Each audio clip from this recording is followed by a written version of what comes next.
college. Explore your future and get started now. Visit gobarton.com. Okay, Sports Day in 3, 2, 1.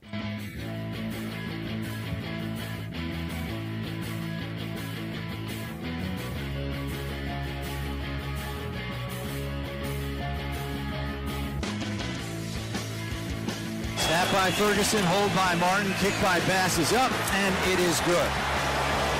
So with 3:43 left, the tie has finally been broken. Bills have the lead, 23-20. Swing on a drive in the air, pretty well hit right center. Pages back at the track, near the wall. It is gone! A grand slam for Mark Vientos on a 3-2 pitch. He clears the bases, hitting it into the pavilion in right center field. He was just definitely amped up, and I think that potentially led to some fatigue or whatever, missing some spots there in that last inning. But man, I thought he held his stuff really well. You just watched him out there with intensity, but a lot of poise. We're not going to talk about last year, the way it ended, at least in my mind. I've coached here for 22 years now, and I think there's kind of been a bullseye or a target for a long time. And I told our players that we should welcome it. I love it, actually. It just gives them a chance to run a little shorter, run a little faster, pace. So when they go through the mile in the 2 mile regionals and state, it gives them a chance that, hey, we went through a lot faster when we were in that 4K, so we should feel a lot better. Well, I had a little run-in with my cattle over the weekend, and I guess they've been watching us play, and we got headbutted. So I've got a bad eye that I didn't think would be particularly enjoyable for people when they were looking at my pretty face. And I know it's a very sensitive subject for an official to make a determination about is a player injured or not. But there should be a flop rule. And if a guy actually gets up, runs down, right, and then right before the play starts, he flops. And Nick, everybody complains about the referees here. To me, this is 100% on the coaches, not just Ole Miss, across the sport, and nobody else. They're the ones that can fix it. Good morning. Welcome into Sports Day on 1590 KVGB 95.5 FM. Mike Corson today filling in for Steve Webster as your host. Got Landon Winkler running the controls on YouTube, and Becca Tudor is running the controls today. Thank you. I better get a mention. Well, yeah, I'm going to, because you're going to tell us who's sponsoring today's Sports Day. Yes, we have American Plains Co-op Bulk Fuel Department featuring number 2 Clear Diesel, Bulk Fuel E10 fuel delivery, and all your lubricants and fuel supplies. Plus, we have Animal Medical Center Sports Day. It's brought to you in part by Animal Medical Center in Great Bend. Large or small, they take care of them all. All right, sounds of the past 24 hours. Becca, I think you listen daily. You know the drill here. We went through some of the calls from last night. We will discuss them now. I'm ready. So, New York Jets, Buffalo Bills last night. Jets, how would they respond after firing their head coach, moving their play caller, Aaron Rodgers' buddy, upstairs, so he's no longer play calling? 20 points. Yeah. So, game was tied. What you heard was the Buffalo Bills network. Bills kicker Tyler Bass had missed an earlier kick. Kicks one from 22 yards out with 3:43 left. Bills moved to 4-2 overall with the 23-20 win. Okay. Did you see the breaking news that Dante Adams is moving from the Raiders? I did not. Yeah, breaking news. They're trading him to the Jets, and I am going to cry. Was he a wideout? Don't put me on the spot. He was on the Raiders, so they're. But what was he? Is he a wide receiver? I believe so. Yeah, I believe so. Next time you break news, you've got to. I don't have the article in front of me. That's not fair. Okay. Yeah, me neither. I don't even know who. I'm just giving passing information. So you heard it here first. Breaking. Next sound was from WHSQ as Mark Vientos with the New York Mets. It's a grand slam in the second inning. The Mets had gone 33 scoreless innings in the playoffs to set a National League record, but they beat the Dodgers last night 7-3. The National League Championship Series is now tied 1 game apiece, and they will be back in action tomorrow in New York. You watching any baseball playoffs, Becca? I'm not huge into watching baseball unless I'm there, to be honest. And once I saw the Yankees, I'm like, meh, I'm good. Speaking of, and I think we got some in-depth Later. stuff on this one. You heard from Yankees coach Aaron Boone about the progress from starting pitcher Carlos Rodon. Saw him about 10 days ago go up against the Royals. Came out hot, got fired up, then he got rocked. Yeah. So last night he played some shutdown ball against Cleveland, and the Yankees won 5-2 in the first game of the American League Championship Series. So now the Yankees are ahead 1-0, and Garrett Cole returns to the mound today against Guardian right-hander Tanner Bybee. So we'll see if the Guardians can even that one up. Blah, blah, blah, baseball, baseball. Did you see who was watching? Yes, that's the main point of why I was watching, So to what be do we- very honest. So it was Taylor Swift and Travis Kelce. Yeah.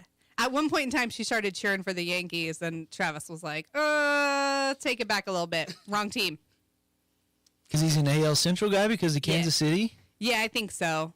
So we got to talk about the ethics here because he's a professional athlete. He's got obligations.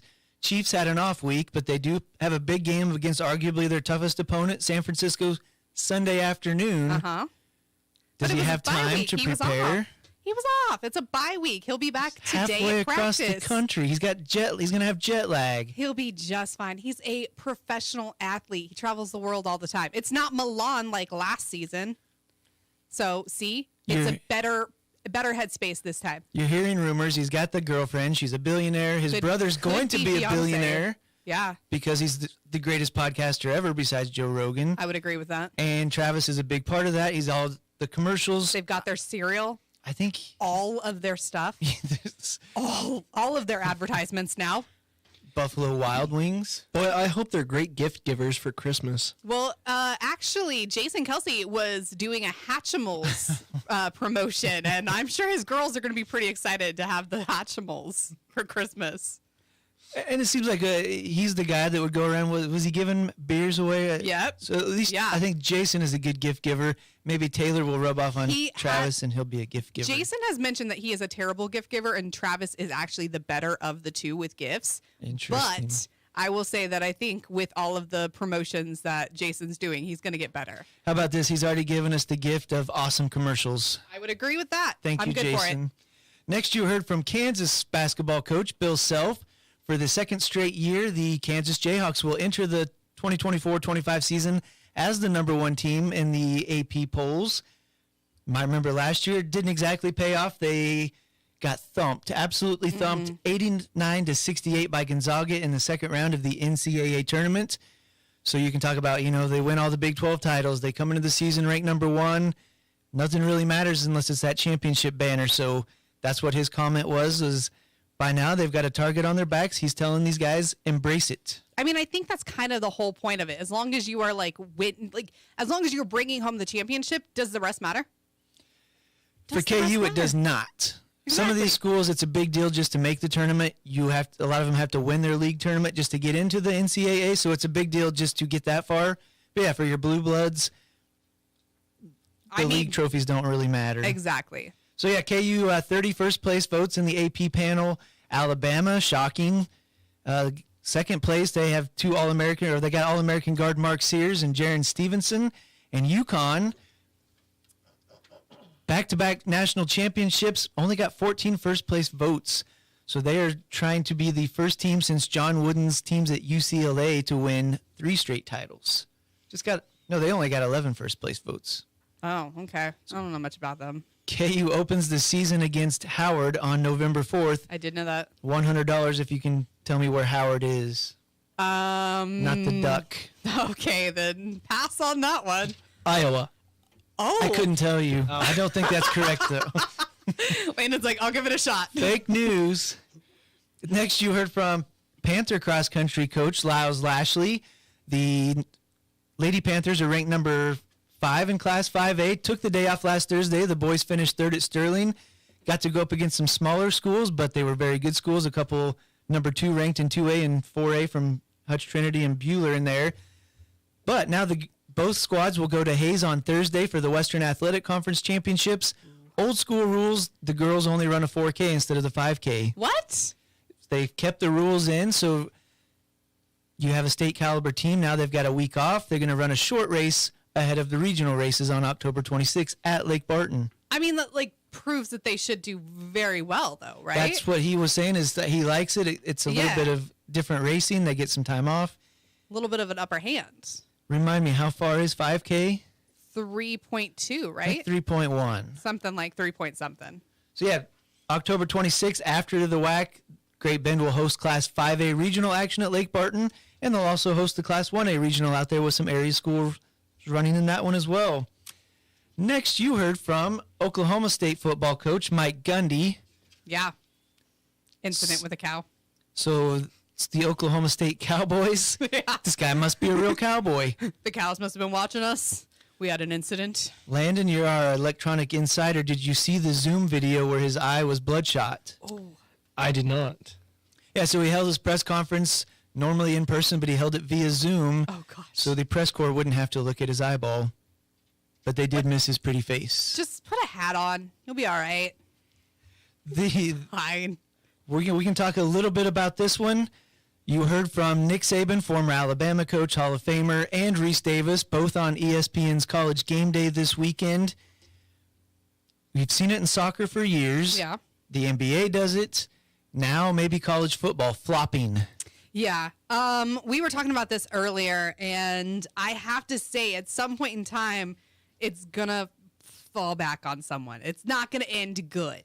I will tell you how it didn't end well Saturday into Sunday morning in Boulder, Colorado. Yeah. So it was literally discussed that morning, and a lot of it goes back to once upon a time, the players had to get off and play was stopped. But they've changed all that, so you got a lot of the hurry-up offenses. So if they're not keeping up, coach can kind of point out a player, and that guy will go down. The officials really can't say that he's not injured, and especially if the kid's a good actor, it's really hard to say he's not injured. Yeah. So 4 times in about 7 plays Saturday night in Boulder, Kansas State guys went down. You should have heard. The crowd was sleeping until that point. They were going insane, especially I think the third one he got up really without a limp. And then the fourth one, it was just pandemonium. The cops are coming out on the field watching for things to be thrown. So the tragedy is when Colorado's wide receiver goes down, it was a legitimate injury. Yeah. He tore up the turf. Ugh. He couldn't put pressure on his leg when he walked off, and about 10 minutes later, they wheeled him out in a wheelchair. The Kansas State contention was booing to try to equal what the Colorado crowd had done earlier. Not a good look. No, that does not end well for anyone right there. So if you heard further conversation Saturday, how do you fix it? Do you charge them a timeout if you can prove they're faking it? But how are you going to prove it? What if it's just a muscle cramp? You go over, you get some Powerade, and you're good to go afterwards. And you can't see the ACL. Yeah. You can't see a concussion. Yeah. So it's there is no almost way. impossible. No, there's no good way on this. Like at some point in time, it just has to be like an honor system. And the guys, I believe it was Mark Jones and Roddy Jones on the ESPN broadcast said, hey, don't forget, Kansas State, they're flatlanders. They've been practicing out no elevation. They're 5,200 feet high. Yeah. Things happen. So it's going to be very difficult to say that even the Kansas State guys were faking it. Plus, I don't think Colorado's offense was particularly up-tempo that night. But yeah, so some of the other solutions, dig into the wallet. That every time there's a problem in the NFL, NBA, you start finding players, coaches, organizations, changes tend to happen. Yep. Do you charge them a timeout? And then one of the guys has said, this all comes from the coach. You can make every rule you want, but the coaches can stop this right now with no rules. Really quick, Apply the ethics of the game, the spirit of the game, knock it off. And that's exactly where I was at with that. Like at some point in time, it becomes the honor system of like, how do you want this game played? It was a bad look at being there live. I don't know what it would look like on TV. I did watch it, but it's just a different feel when you're in the stadium and hearing there was 50-some thousand people there. It was probably 46,000 people booing a kid who may be injured. Yeah. Ridiculous. Oh, that has to hurt. We will get on because we have some big slate of guests. We will talk to Cole Reif, voice of the Hoisington Cardinals, up next. After that, we've got Barton volleyball coach Megan Bessaker, and then I will go on the prowl. Oh, he's hired. Oh, there you go. With Great Bend High School tennis coach Zach Bartle. Great Bend has a state qualifier, and sophomore Paige Stacy. We'll chat all about that. More Sports Day after this.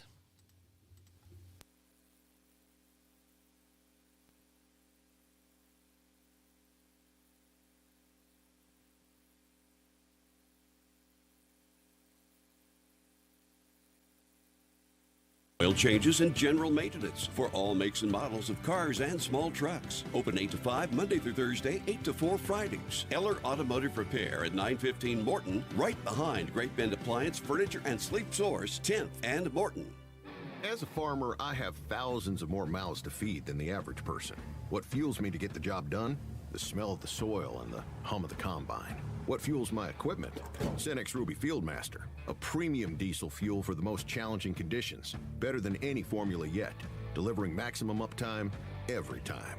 Cenex Ruby Fieldmaster, fueled by innovation, powered to perform. Contact American Plains Co-op Fuel Department in Great Bend, your certified Cenex distributor. If you're needing a healthcare plan for your business, let the experienced and dedicated staff at Freedom Claims Management Incorporated customize a health insurance plan that fits your business's need. Regardless if you're a large corporation or a small business on Main Street, Freedom Claims Management Incorporated can help you provide your employees with great health coverage at an affordable cost. Visit freedomclaimsinc.com where you can schedule a free, no-obligation health assessment today. Freedom Claims Management Incorporated in Great Bend.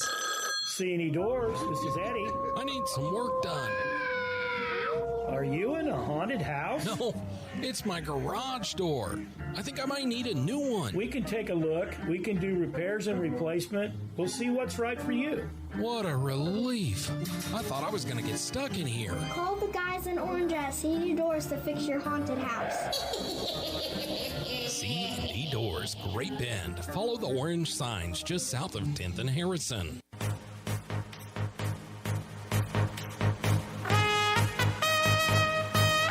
He's the voice of the Barton Cougars and the Hoisington Football Cardinals. And back in the day, he could play a mean game of darts. It's Cole Rife time on Sports Day.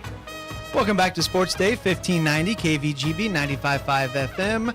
Sports Day today brought to you by Equity Bank, adding value for our customers and communities. Equity Bank in Great Bend, Hoisington, and Larned. See the locations tab at equitybank.com for more locations. And Eller Automotive Repair. They specialize in wheel alignments, oil changes, and general maintenance for all makes and models of cars and small trucks. Mike Corson joined today by voice of the Cardinals, Cole Rife, and his outdated New York Mets closer music. Hey, come on. Is he still pitching for the Mets? Yeah, he's good. Well, I mean, Garrett Fitzpatrick would be the guy that you would want to touch base with as far as everything related Mets baseball. Yeah, and I don't know if you made the song popular or the Mets closer. Is it Diaz? Mm-hmm. Because everybody took that song shortly after you picked it up, so I might credit you for that. I saw a clip on, it was probably either YouTube or social media somewhere, and he was coming out, and I was like, gosh, that's electric. That's got to be incorporated into Sports Day. Right. So when we came back on, it was about 3 years ago, and you picked that song, and at one point, we are live streaming on YouTube. I wanted to film you from behind, walking down the hall, kind of strutting a little bit, the Cole Rife strut, and you could be like Diaz coming out of the bullpen. My jeans and flip-flops and... We won't get into your shirt today. What's wrong with the shirt? Okay, so people have seen... Hey, Rebecca can weigh in here. All right, so people have seen these shirts. They have the hole basically on the bottom of the slot of the sleeve, and you are allowed to insert your thumb. So I'm assuming it's for cold weather measures because it provides a little bit more coverage to mostly the wrist area, but the bottom part of the hand. Corson was kind of alluding to that it was more of a female type of apparel. I'm going to say yes. Also, they're for running. So your sleeves don't move up while you're running, by the way. That's what the hole is there. But I told him I only do it when I'm walking up the stairs because when I'm typing or doing that your sleeve hand doesn't move activities, so I put them down. Okay. Yeah, it's female. Okay, well, now we know. But it's very useful. Looks good, Cole. Thank you. All right. So some funny situations. So we're I'm not a football insider, but I know a little bit. You see 1-4 Hoisington, 4-1 Lakin. Yet we on Sports Day picked Hoisington to win this thing. And we just kind of took that for granted. I talked to somebody who sees football but doesn't really know it. They thought it was going to be a blowout the other way. Any doubt going into this game that Hoisington was going to rise to the challenge? Who's your source on that? You tell me after we thought Lakin was going to blow them out. Protected information. Okay, all right, fair enough. I thought this was going to be the best game that Hoisington and Lakin has had in quite some time. Now, this is the third straight year that they've met up in the regular season. They met up in the playoffs a few years before they started getting aligned in district play. And, all those previous 4 games were blowouts for sure. But I mean, obviously looking at them on film, 4 of their 5 games coming into Hoisington weren't against really good competition, but they had that Hugoton game in week 3. They could kind of at least gauge things a little bit more because Hugoton's consistently good over this last decade or so. And just by the experience that they had back, I mean, we talked a lot about Coulter Oldham and Ross Ryder, but, they had a more experienced offensive line from a year ago. That was kind of the issue last year. They weren't overly experienced up front. That changed. They got juniors and seniors on that line and just a more experienced team. So I felt like it was going to be their best team. Now, with that said, I still didn't know, what points you can put on that. Okay, hey, they're more experienced. How many more points are they worth now that they're more experienced? So I felt good that Hoisington was going to win the game, going into the contest, but I thought it was going to be by far the closest, and it turned out to be true. I mean, Lakin played a whale of a game in the first half, went blow for blow with Hoisington. Neither team punted or even stopped in that first half until the final minutes when Hoisington got the ball back with not much time left. So, yeah, 20-17 at halftime. Eventually, it was a 2-point game midway through the third quarter, 27-25. And then, then the Cardinals went 3 unanswered touchdowns, stretching from the third quarter to the fourth quarter to kind of put that one away. But, Lakin again came back, and there were some, second-string JV guys in there later in the game that gave up a touchdown. But at the same time, yeah, I think that Lakin team, they're gonna be fun. I think, probably district runner-up for sure.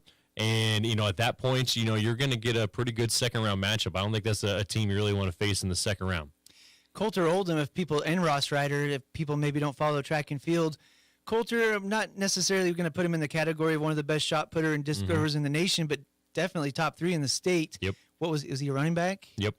So linebacker too. I think he had like 17 tackles Friday night. He's led the team in tackles the last 3 years. So you're talking about since his sophomore season, he has led Lakin in tackle. And then Ross Ryder has been number 2 in tackles for the last 3 years as well. So, I mean, those are 2 really, really good players. And we got them in those types of core spots. You talk about middle linebacker, outside linebacker, and they're 4-3. And then, obviously, both of them running the ball and getting plenty of touches offensively. Like, you're going to be good. I mean, Coulter's, he's been that physical type of guy, that physical type of body, since basically middle school. I mean, he's a weight room grinder from a very young age and has continued that presence. So, I mean, yeah, he's good. Lakin's solid. They're much improved from the years past. One of the kids I want to talk about for Hoisington, it was tragic. Jason Robinson goes down first play of the year. We had such high hopes for him after how he finished last year defensively. He was moving into that quarterback spot. So we'll get to Ren Gala in a second because he's doing some good things. But how fun just to see Jason back out there. It was like a new team. I mean, it was like you had new toys, It was like you just got done with Christmas and you're starting to, like the day after Christmas and you're starting to play with some of those new toys. I mean, you're getting Jason Robinson back in the mix and then Kyler Russell, he had missed the previous 3 weeks with a pulled hernia. So he was back in the mix. But, I mean, J-Rob immediately, before he had the big 80-yard touchdown in the first half, like you saw it defensively. I think he had one of the very first plays from Lakin, he tackled a guy for like -3 or 4 yards. And then a couple plays later, or maybe it was the next drive, made another play in the backfield, ended up with 3 tackles for loss in that ball game. So immediately you saw it defensively from Jason Robinson. Then eventually he got another interception. And playing just a game and 1 play, he is now second on the team for interceptions after getting that pick in week 1. So, yeah, I mean, noticing it defensively, and that's where he feels, I think, the most comfortable. He's really, really good offensively, obviously, with the speed and athleticism, but defensively, it's just second nature to him in the secondary. So, yeah, having him back, and then Kyler Russell, and then obviously good news with Taylor Morales that he should be back in a couple weeks. Yeah, so I don't know if Coach Zach Barrett is hiding his cards a little bit or doesn't want to oversell Jason coming back, but expect to see him out there that much this week? Yeah, I think it's one of those you got to play by ear. I mean, it's one of the, you want to be safe. I think ideally Hoisington would have got up, 35 points, and then you're able to pull Jason Robinson, probably some other guys, earlier in that game, but that's just not the way it shook out. I mean, give credit to Lakin. They were solid, so they needed their starters in the game. They got out in the fourth quarter, but at the same time, they needed those guys to plug minutes. So, Yeah, I think going forward, you use him sparingly, but at the same time, if it feels good, and that was the thing in practice last week where they were just waiting for maybe any type of setback. So he would practice really hard. Okay, did it swell? Did it cause any issues? Did it hurt? And he said no. So, and then you go again, and there was no setbacks. I think that was the most positive thing that you saw from Robinson. It wasn't like, okay, hey, you definitely can't go X amount of time. There was no necessarily written restriction, although in the back of your head, you kind of like, yeah, it'd be nice to get that guy out. Talking to Cole Reif, voice of the Hoisington Cardinals. The other one, we've seen Mason Haxton threw the ball a little bit. Mm-hmm. Tony Moore threw the ball a little bit last year, but got a backup quarterback at the start of the season now with 3 straight games over 100 yards passing. How big has Ren Galla been for the squad? Hey, how about that guy? I mean, you go for 149 against Southwestern Heights, and that was kind of, you took it with a grain of salt because Southwestern Heights had their issues, and that was kind of the game that you kind of a benchmark, okay, hey, go out and get this amount of passing yards and kind of an opportunity to open things up a little bit. So, throwing for 149 against the Mustangs is kind of like, okay. But then he comes back next week against Cheney and had a measurable ball game against obviously one of the better teams in the entire state, goes for 111, a couple TDs once again, and then he follows it up with his career high 182 this past Friday night, also with a couple touchdowns. Mason Martin had nice catches. Carson Mason, I thought, played his tail off Friday night on both sides of the football. I think maybe even more so defensively. Had like 9 or 10 tackles in that game Friday night. So, I mean, yeah, but Galla is just starting to get more and more confident. You can just see him growing. And now it's kind of nice, before the beginning of the season, you're kind of like, okay, yeah, it's going to be a mixture of either, Jason Robinson or Ren Galla. I don't know what percentage it would be as far as snaps are concerned. But now you're like, okay, hey, Ren's the guy.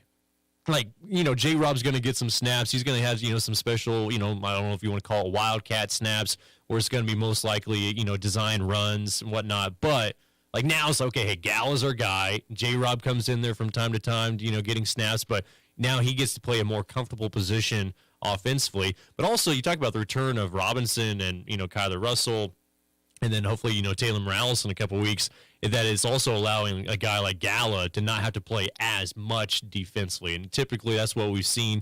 2A, I mean, you got most of your guys are going both sides of the ball, but you ideally like to, get your quarterback out for a little bit and just have him play offensively. So now it allows Galla not to have to play so much in the secondary.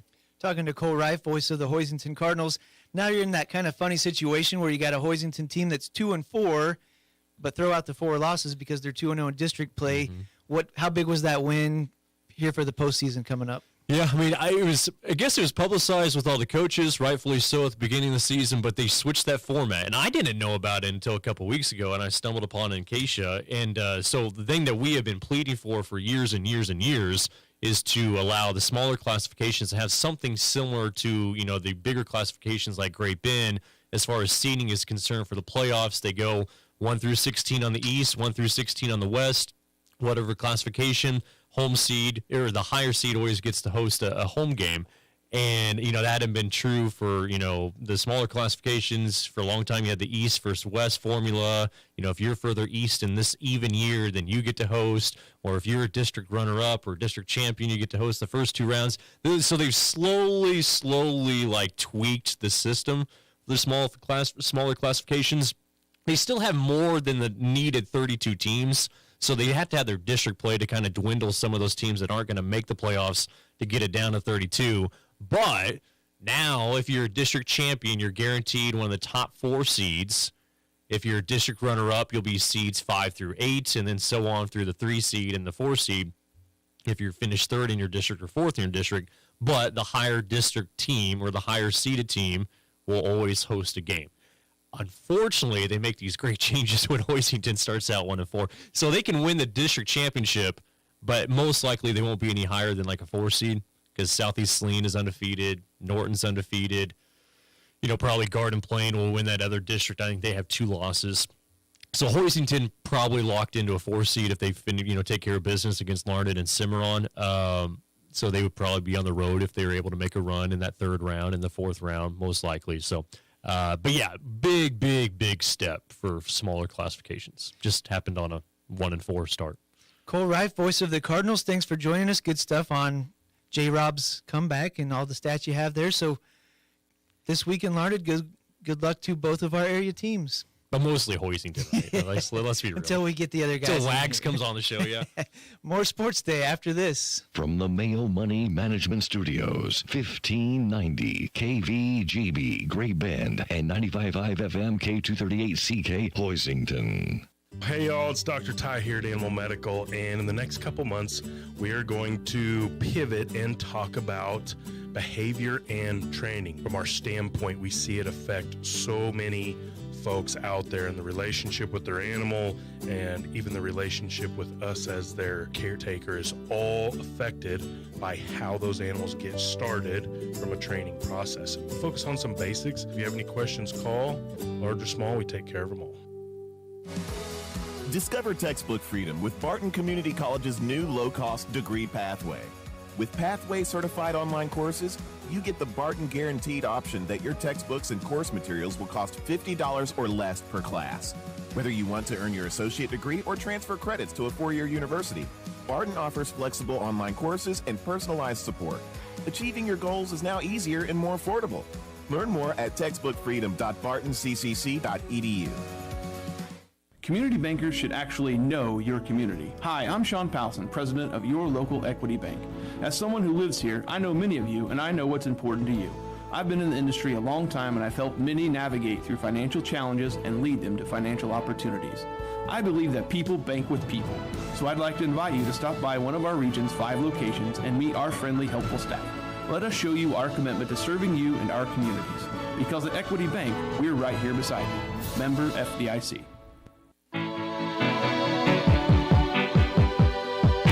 It's Sports Day on 1590 KVGB and 95.5 FM. Presented by Barton Community College and the Cougar Athletic Department. Welcome back to Sports Day, 1590 KVGB, 95.5 FM. Mike Corson joined now by Barton volleyball coach Megan Bessaker and sophomore Abby Hardison. Sports Day today is brought to you by the Great Bend Rec, dedicated to improving our community and the lives of its individuals. And also C&E Doors, your full-service garage door company. Follow the orange signs south of 10th and Harrison. Coach, usually Steve's doing the interviews here, and I haven't got to come out and watch you guys play this year, but I understand things are going well. Yes, things are going very well. We started our second round of conference last week. And then really big home game tomorrow night. So we hope to see everyone there, but things are going good. Who's coming to town?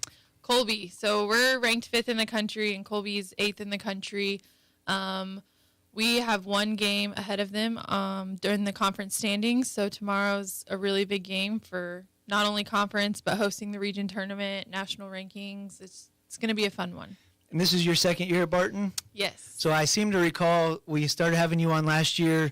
Mm-hmm. I think you came in with pretty high expectations, but they put you down in the league rankings pretty far. Yes. Had a very nice year last year, carried that over into this year. Just what has been the key for you to not only do it once, but kind of say, hey, we're the top dogs now?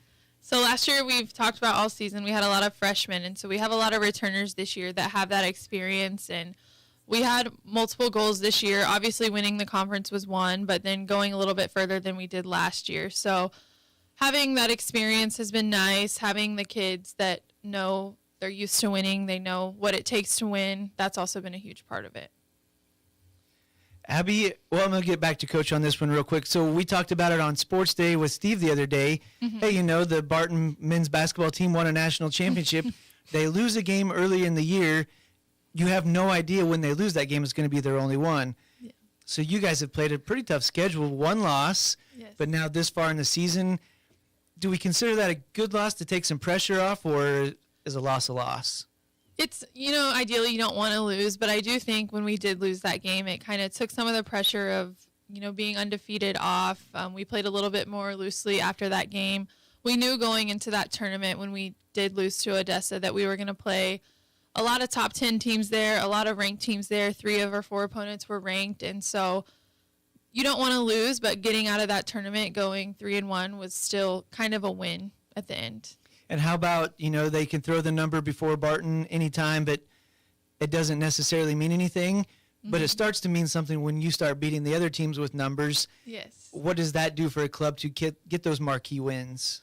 So last year, as a group, we went 25-6 last year, and we weren't able to get an at-large bid. So part of that was we didn't play as tough of a schedule last year as we played this year. So we wanted to strengthen our schedule a little bit, but also we know those big wins over ranked opponents. If something were to happen in the region tournament like it did last year, hopefully we put ourselves in a position to earn one of those at-large bids. So wins like Indian Hills and some of those other teams that we beat, and then the win against Colby when they were number 6, and then hopefully a win tomorrow. Those are big wins for us that'll help us down the road. And I know some sports schedule years in advance. How do you fix that? So this is a problem we have. We got it fixed the next year. How did that happen? So we make our schedule every year, so it can kind of change. We can make the same schedule for next year. We kind of have some flexibility with it as far as our out-of-conference games. Of course, in conference, that's all set for us, but we base where we're going off of what teams are going to be at tournaments, so we can play a lot. Like this year, we played a lot of the Texas schools and a lot of Colorado schools, so we want to play those teams that are outside of our conference since we're not going to get to see them at home. Talking to Lady Cougar volleyball coach Megan Bessaker. We've got somebody else in here, and she looks nervous. Sophomore Abby Hardison from Katy, Texas. So when I saw Katy, Texas, I was like, oh, she must be a football player. What's growing up in Katy, Texas like? It's a lot more big, like a lot bigger around, like just the places that they have in Texas. A lot more options to go. I thought that might be the case. I thought you might be like 100,000 people. 25,000 people. Yeah. So the actual Katy, Texas, but you're right outside of Houston. Mm-hmm. How often did you venture into Houston growing up? A lot. So yeah. So I went to Houston High School my first 2 years of high school. So my freshman and sophomore year, and then we moved to Katy my junior year of high school. So junior and senior year of high school is whenever I was in Katy. So I was in Houston a lot. How does that work in Texas? Like we have our 6 classifications. I would guess a Houston school is your biggest. Mm-hmm. What was Katy comparatively? It was pretty much the same, kind of. Houston just has more high schools. Yeah. So.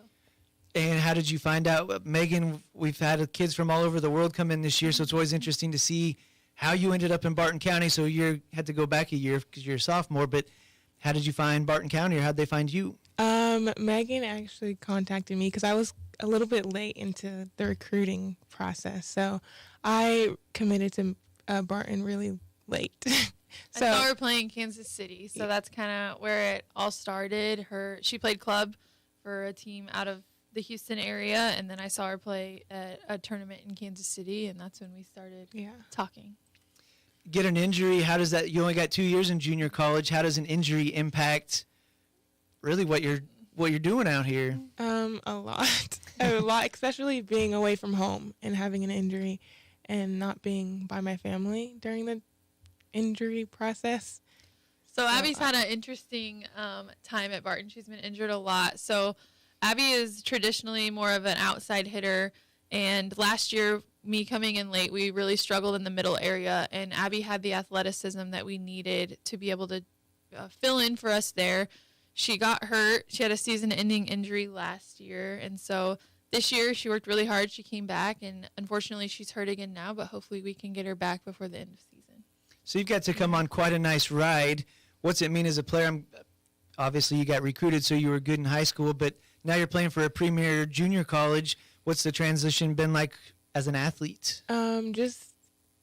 Just like being practicing with other students or players that are a lot not better, it's more competitive. Yeah. Oh, absolutely. And speaking of more competitive, she's loading up the schedule against tough teams. There's not, especially in the Jayhawks, it's pretty tough.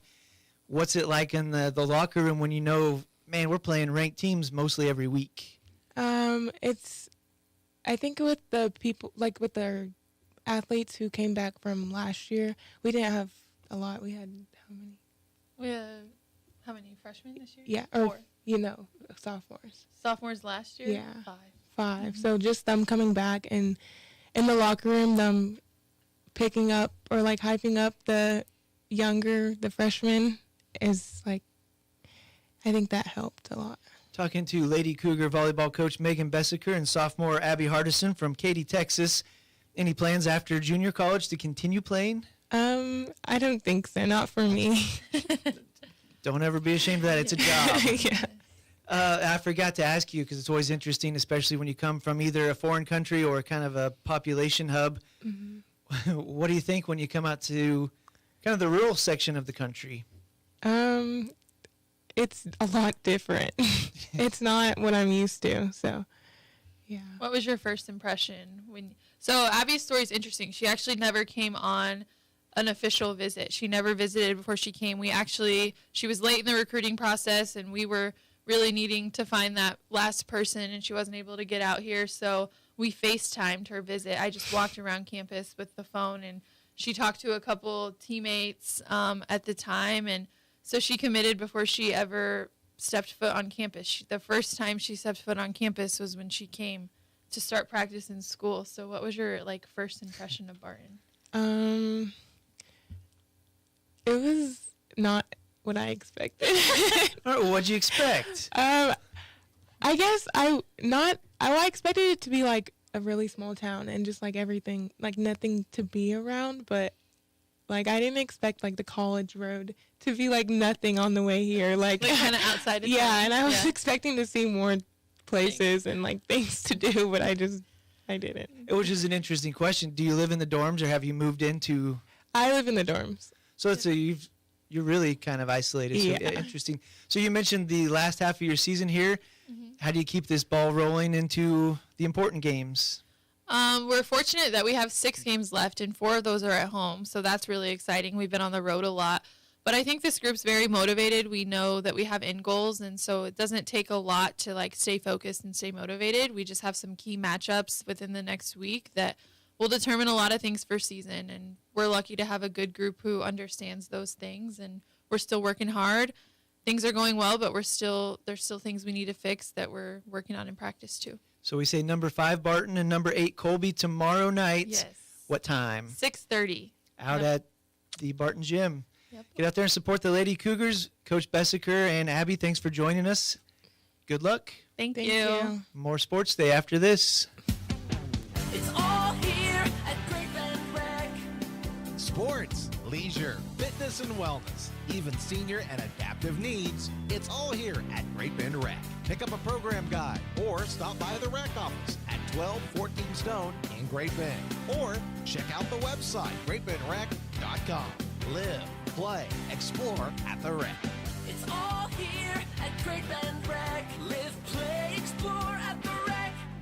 Hey everyone, this is Cole Wright, voice of the Barton Cougars. Attending sporting events for Barton Community College is great, but did you know you can support the athletic teams even further by getting involved with the Cougar Booster Club? The Boosters help with fundraising for equipment and facility upgrades to give Barton athletes every opportunity to keep succeeding at the regional and national levels.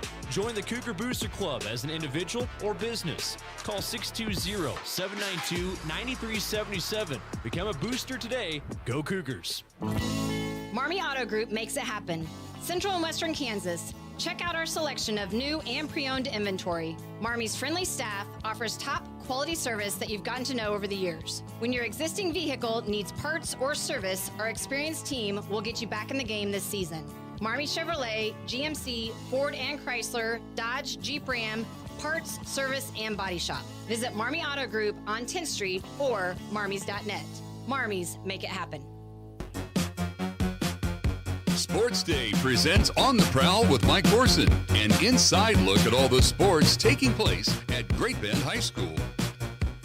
Welcome back to Sports Day, 1590 KVGB 95.5 FM. Mike Corson joined today by Panther tennis coach Zach Bartle. Coach, always good news when Great Bend's going to state. You got one through at last week's regional in Salina.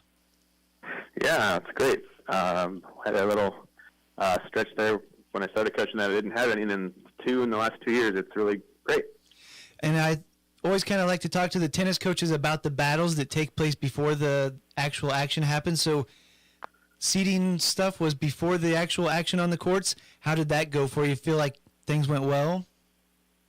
They went okay. Paige probably should have got a 1 seed higher than she did. She ended up with the 4. And at the 3 spot, she was up against a Salina South girl that she had beat, had a direct win against, and then another girl. So she would have had that automatically, but then the girl from Newton was put up, and kind of mysteriously, honestly, to me, she dropped to the 4, but not a bad seed at all. Yeah, so top 6 are going to advance. What does that do for a player and or the coach when they're one of those top 6 seeds, especially Paige was a number 4? Well, I mean, it sure makes things easier. So you have to win 2 matches to get to state, no matter what. But if you're a good seed, so if she faced a 13 seed first, which, you know, she should beat that girl every day of the week, and then to get to state, she faced the 5 seed, which is going to be a tough match. But yeah, if you set yourself up, like work really hard throughout the season to earn that higher seed, then you're going to have an easier path to state for sure. Yeah, and let's talk about her. She's just a sophomore, so she goes in against the number 5 seed from Newton in the second round. If she wins, she goes to state. So she takes the first set 6-3. What's going through everybody's head when she drops that second set 4-6, and then an absolute battle ensues?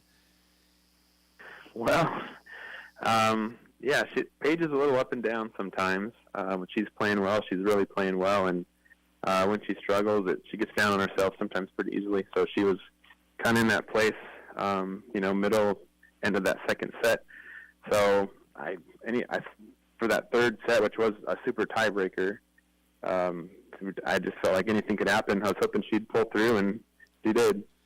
Talking to Panther tennis coach Zach Bartle. Yeah, and the team that we thought could get through was your number 1 doubles all year, Darcy Feist and Mac Lindbergh. So they go in as the number 8 seed. Could have ended their season really early. They dropped their first set against number 9 Hayes 4-6, but even though they didn't get to state, how about them staying alive a little bit longer? Oh yeah, that was great that they won a match at regionals. That's a great accomplishment.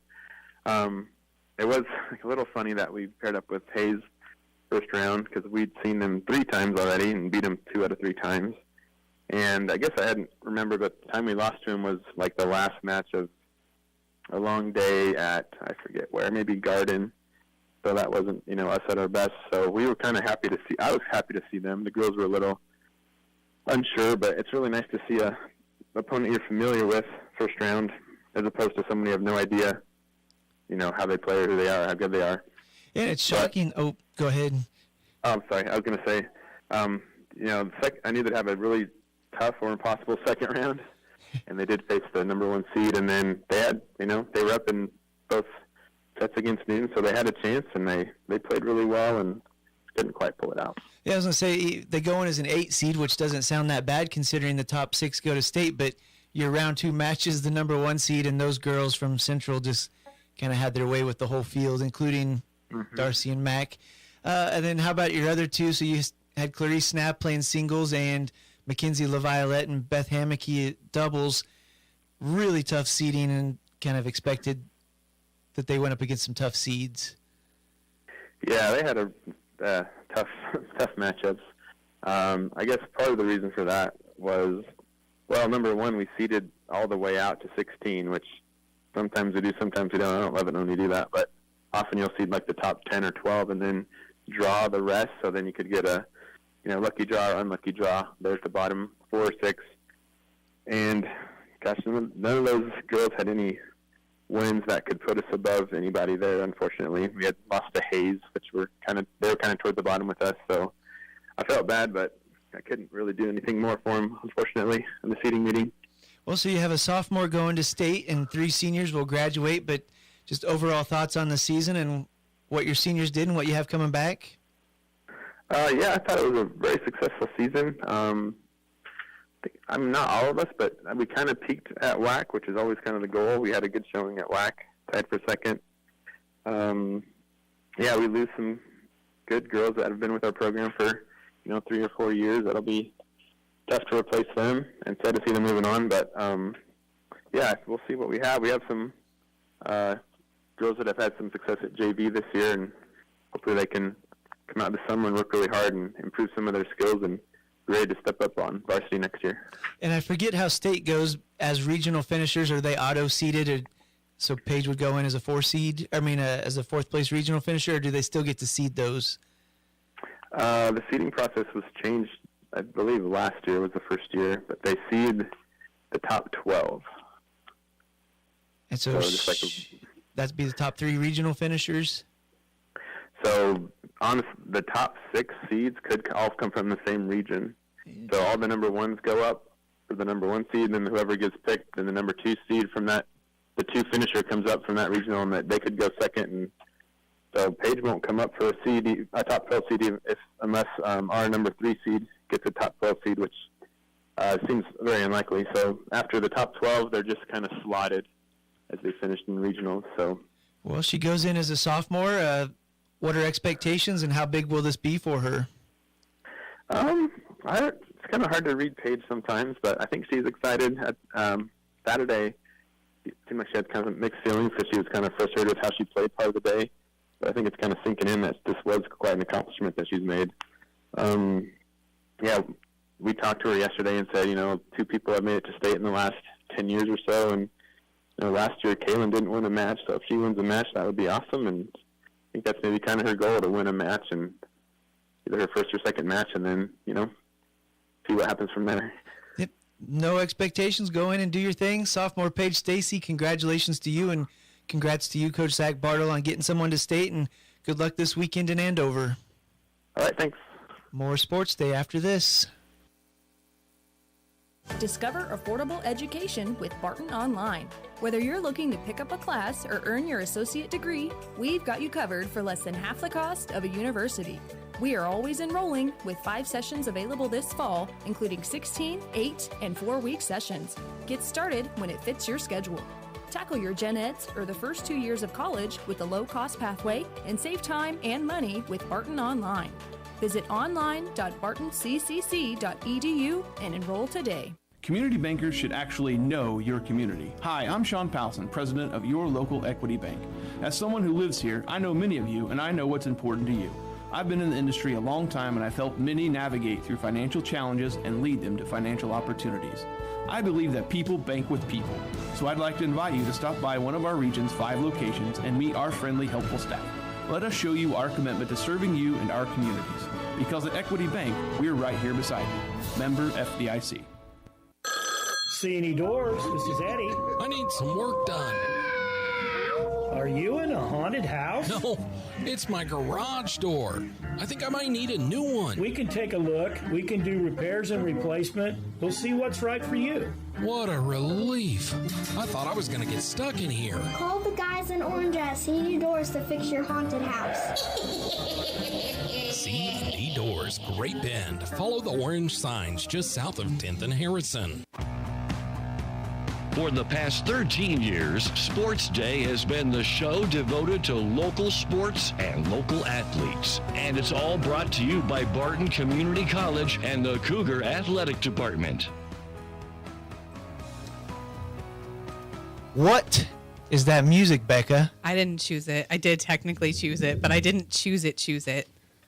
I'm a music guy. I've never heard it. Okay, Sports Day is brought to you by the Barton Cougar Booster Club, continuing their efforts to make the Barton Athletic Department the best in the country.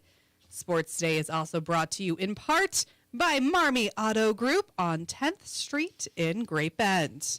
And Freedom Claims Management, innovative healthcare plans for your business. Let them take care of everything for you from start to finish, and continued support. They have you covered. Okay, so you got your stuff to close out the show. I've got my stuff. Who's going first? We're going to start with me. I was going to say, should we rock, paper, Men scissors? first today. Okay. Because it's quick. I don't think... Because this is the radio station. Let's go. Okay, so we talked... 1970. We talked ethics of players falling down, faking injuries. What about putting too many men on the field on purpose to either create an unfair advantage or take time off the clock with a penalty? Okay, so they do this in sports, like, I would say quite often more like basketball, where you get the penalty just to, like, stop the clock, to, It's like an intentional foul. Yeah, 100%. I mean, it's exactly what it is, but has it been thought of before? Has this happened before? There's been cases where I think you can manipulate offsides and false start calls in football. Yeah. Because there's automatic runoffs and whatnot and kind of eat up the clock. So this one, it was number 2 Oregon. They put 12 men on the field against number 4 Ohio State. They were ahead. Ohio State was driving. So by putting 12 men on the field, Coach, of course my phone's going to pop up a bunch of ads. Dan Lanning, cool guy up at Oregon, I think he says, they're going to pass it. We're going to put 12 men on the field. Yeah. Probably that's going to give us an advantage, but if something happens and we get penalized, it's going to run time off the clock. Yeah. So incomplete pass, they get flagged for the penalty, but it erased like 6 of the 10 seconds. So then Ohio State basically gets one more play to run the game, and after the game, Dan Lanning says, yeah, absolutely, we knew what we were doing. I love that. I 100%. I love this. This is an academic institution. He did a smart move. I like remember playing basketball in high school and getting told by coaches, hey, we're down by 2 or we're up by 2. We need an intentional foul. Just go in there, knock it down, let them throw it in, takes times off the court, and then they have either their free throws or they have to throw it back in and try and get the ball in. So what's the difference? Yeah, so it's a dumb thing to call it intentional foul because they always foul at the end of the game intentionally, but it's not an intentional foul. It's a different, now they call it a flagrant one, whatever. Yeah. But yeah, so you're up 2. They've got a hot 3-point shooter. Do you roll the dice and foul them before he shoots the 3-pointer? Yes. Yeah. You go straight in. So it's always a gamble, but this isn't the first time that the rules have been used to kind of hijack the finish of a game. They do it all the time. It's life. It's a game. You get over it. You use those to your advantage. So we're on the same bad radio that we're on the same side. I don't care. I am here for it. I think it is excellent. Throw me out another hot point. Okay, so we're going to talk about the Dallas Cowboys, but we're not going to talk about what everyone thinks. We're going to talk about that terrible game, okay? The Cowboys, they got destroyed by the Detroit Lions 47-9 on Sunday. 47-9. To the point where they were putting their defensive linebackers in to try to score touchdowns. That is how good Detroit was going, okay? So, in the middle of the blowout, the announcers decided that it would be a great time to say, hey, guess who's going to be performing the halftime show during Thanksgiving? That is what they chose to talk about during that time. Do we know who the halftime announcers were? Was it Tony? I'm not 100% sure. I'm sure it could have been, to be honest. It's Tony Romo. He doesn't... He's funny. He doesn't know how to... Okay, so who's the halftime performer? Lainey Wilson, country music star. Yeah, she's in Yellowstone. Yeah. Fame there, but she actually has a pretty nice voice. Now, here's the thing. Their fans, not happy about it. There's some pretty good comments, okay? So some of the best reactions would be okay, can she run or pass the ball? Can she stop the run? At some point in time, is she going to come on and just, help? Which, I mean... So they're not unhappy with her. They're unhappy with America's team that's terrible. Yes. Someone else said, if the special guest can't call offensive plays, I don't want to hear it. And we just had somebody peek their head in the door, and she said, as long as somebody fires Mike McCarthy, the Cowboys might be in good shape. So kind of in line with that one. Exactly. Someone else says, no one cares. This team sucks. I think most of America was agreed. But we are a country of traditions. Are we? One of the traditions is you get to watch Washington play and the Detroit Lions and the Dallas Cowboys on Thanksgiving. And the Cowboys usually have the biggest draw. So that's actually, it is relevant. And even if they're 0-6, the beloved Cowboy fans are still going to be watching. So here's the thing. Are the Cowboys going to come back from that devastating loss?